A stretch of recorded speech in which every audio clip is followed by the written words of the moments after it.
Today, Michael Müller, an average German, is doing some gardening, and he's here at his Schrebergarten, or allotment garden, which he shares with a number of other green-fingered Germans.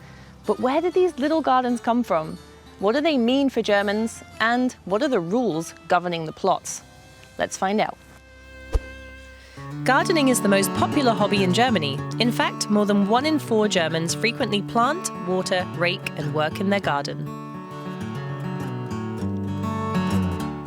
But if you're a German who's cursed to live in a big city, how do you channel the urge to cultivate? Enter the Schrebergarten.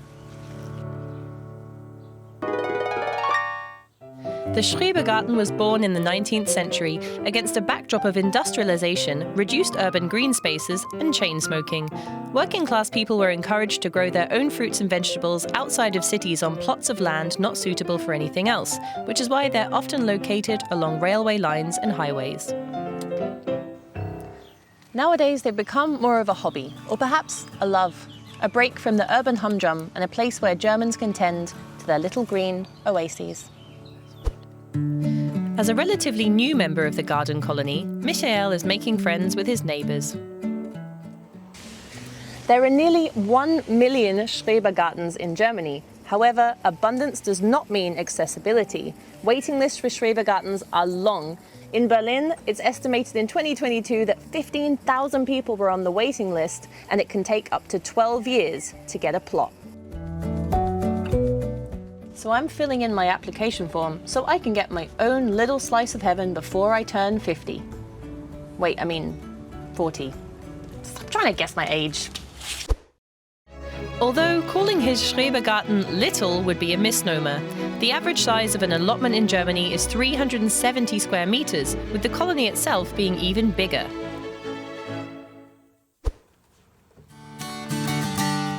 While I have followed Michael through many situations so far, God love him, I've never seen him gardening.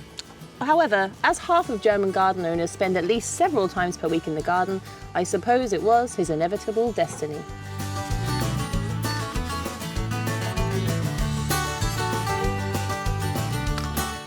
Michael is growing these juicy cucumbers out of love. Well, also because he's obliged to by the German government, sort of. Under the Federal Allotment Garden Act, at least 1/3 of the allotment must be for food cultivation, aka growing fruit and veg for personal consumption. This allows state-owned land to be cultivated in exchange for low rent.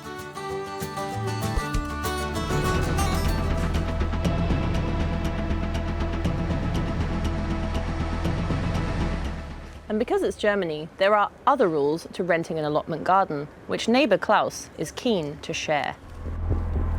Hedges must be kept at a height of 1.2 to 1.5 meters to maintain visibility, reflecting communal public space interests.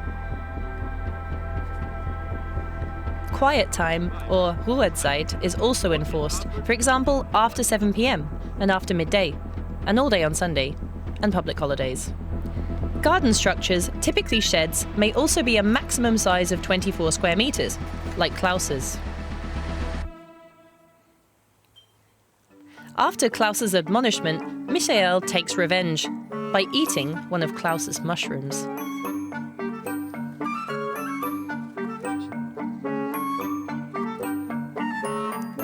Although a little later, it seems he's feeling a bit weird.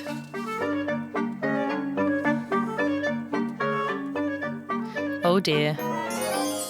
Wake up, Michael. Wake up, Michael. You can't sleep here forever.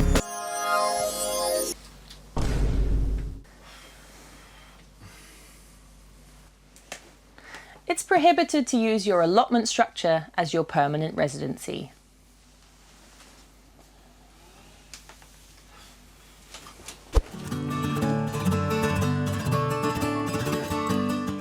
So what did you think about German allotment gardens? Did something surprise you? Because honestly, I think I kind of want one myself. As always, like and subscribe for more Average German.